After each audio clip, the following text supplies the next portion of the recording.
Hi everyone, this week's academic video is all about something nice that happens when you become a professor.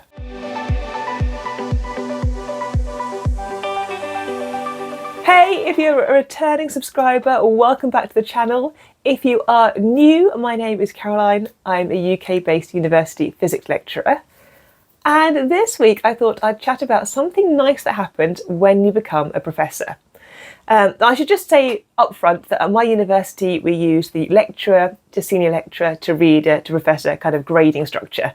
Other universities might do it differently, but where I am, obviously it's going to be an aspiration for lots of people who are lecturers or senior lecturers or readers to strive to become a professor.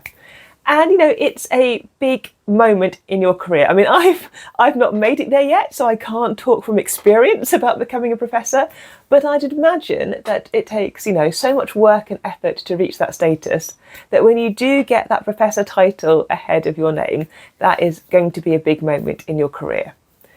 And one of the nice things that my university does is they have a summer lecture series for all those people who've been appointed professor in the last academic year. I'm rubbish at pronouncing this. It's called your inaugural lecture and it's open to all those across the university campus. And I thought I'd just share a little bit about these lectures and actually why it's fun to go along to them.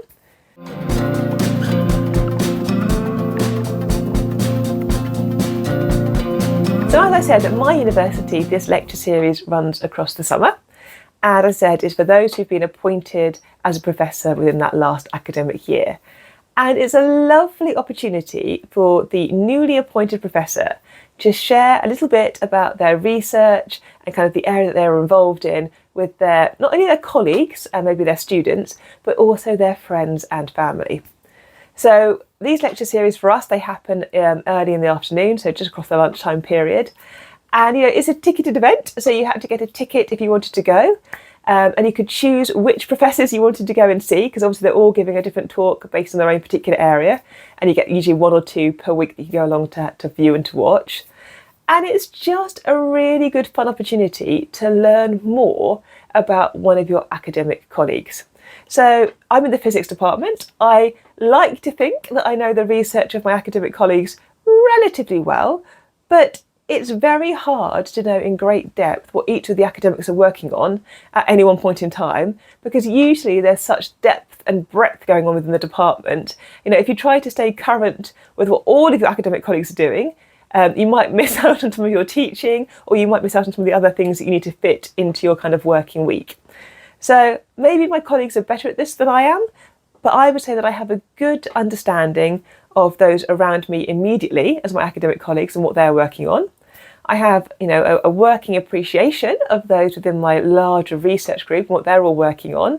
But then when you get to different kind of research groups within the same department, I can tell you the broad themes that people are working on, but actually getting into the nitty-gritty detail of their research becomes a lot more challenging.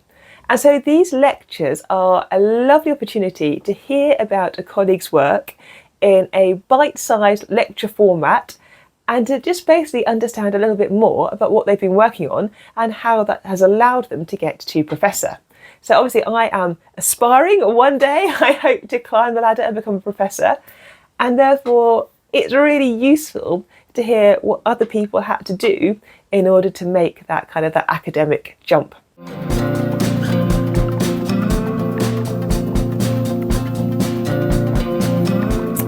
It's, I think, probably quite a challenging lecture to give if you are the newly appointed professor, because you're talking both to your colleagues, and some of your colleagues will know your research area very well, but you're also potentially talking to friends and family who may have heard the word or heard about your area a little bit, but again not have a really in-depth background in your subject, or potentially have those kind of research tools to hand to be able to easily access the material that you're working in. And I guess by that I mean that other colleagues in the physics department will have a working level of mathematics that's required in order to be able to maybe understand some of the technicalities of your subject. And potentially your friends and family might not have, you know, gone on to pursue mathematics into the same level and the same rigour to be able to use that as a way to access your subject. And I think it obviously will vary between the different disciplines. You know, there'll be different challenges in different disciplines. But I guess you've got to pitch a talk that's both interesting, but also accessible to the audience. And the professor that I saw give the lecture last week, so they were appointed a professor, and this was the lecture on their research area. And it was really, really well done. You know, it was pitched just right. There was interesting technical content. It was explained in a manner that was both accessible to the members of the audience that were colleagues and the members of the audience that were the friends and family. You know, little things like having the mathematical equations up, but then kind of highlighting the key terms and words, you know, putting into pictures and diagrams what he was explaining about, and having some like physical demonstrations at the front of the lecture theatre to help bring things to life. And importantly as well, the academic also used humour. You know, so there were funny points when he was talking about his research and things that had happened, and it just brought the subject to life. It was quite a long talk, so I think the talk lasted for about 45-50 minutes. It didn't feel like a long talk. You know, the time passed quickly, and that was, I guess, testament to the fact the material was interesting to listen to. And then there was quite a fun question and answer session after the lecture had finished, where a whole range of questions popped up. And then what was really nice is my department then put on, I guess, like an afternoon kind of lunch tea event where there was Prosecco and Cokes and like other nibbles and drinks and some hot bits and bobs to eat. And it just meant that all the friends and family and departmental colleagues could then socialise and mix together. And then after we'd had the kind of the meal bit, the kind of the chit-chatty bit, actually then friends and family were invited to take a tour around the department and the laboratories, and in particular see where this particular professor was working and spending his time working.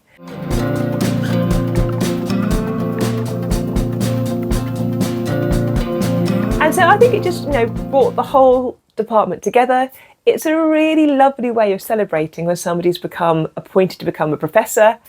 And as somebody further back in their career stages, you know, maybe as a lecturer or a senior lecturer, it's a lovely way to not only understand their research, but also to see the body of research and the volume of work it's taken in order to reach that professor status. So I'd love to know, do your universities do this? You know, do your professors get invited to give lectures when they become announced as professors? Are you a professor? Have you had to give one of these lectures? Did you enjoy it? When you become a professor, will you accept the invitation to give a lecture? I assume that it's a voluntary thing and that you get invited to give it, but it's your choice whether you do or you don't. I'm not sure if it's compulsory. I suspect it's one of those things though where if you did turn it down, it's possibly bad form. So maybe it's like pseudo compulsory. I don't know really. But let me know, does your university do something similar? Do you go along to those lectures? I mean, we have quite a few professors appointed within a year, and I think it would just be too many if I went to every single one of those lectures across the summer period. As interesting as it would be, I don't think I could justify the time in my summer diary. You know, I've got research prep I need to do, I've got teaching prep I need to do, and it would be great to just go and listen to lectures all summer, but I probably can't do that for my job. So I do kind of pick and choose the ones I would like to go and listen to. But yeah, it's a really, really fun experience. So yeah, let me know. Does it happen at your university, and do you go along to it? And actually, even broader than that, are you aspiring to be a professor? Is that something that you want to be? Are you already a professor? You know, what's kind of driving you in the academics field, and is it getting that professor status in front of your name that's one of the key drivers? Maybe it's the salary. Maybe it's the fact that potentially you're going to get a higher salary when you become a professor. Maybe that's the big motivating factor. But leave me a comment. I do love reading the comments. There'll be a new video up every Monday. It is graduation for me this week, so I'm really looking forward to getting my gown, my robe on, and seeing the class of 2023 graduate. It'll be really good fun, so I'll see how that goes this week. Hopefully we're going to get some sunshine and it won't be too windy or too torrential rain like we've had for the last few days. But have a really good week. Enjoy whatever you're up to, stay safe, and I'll see you next Monday for another academic video. Bye!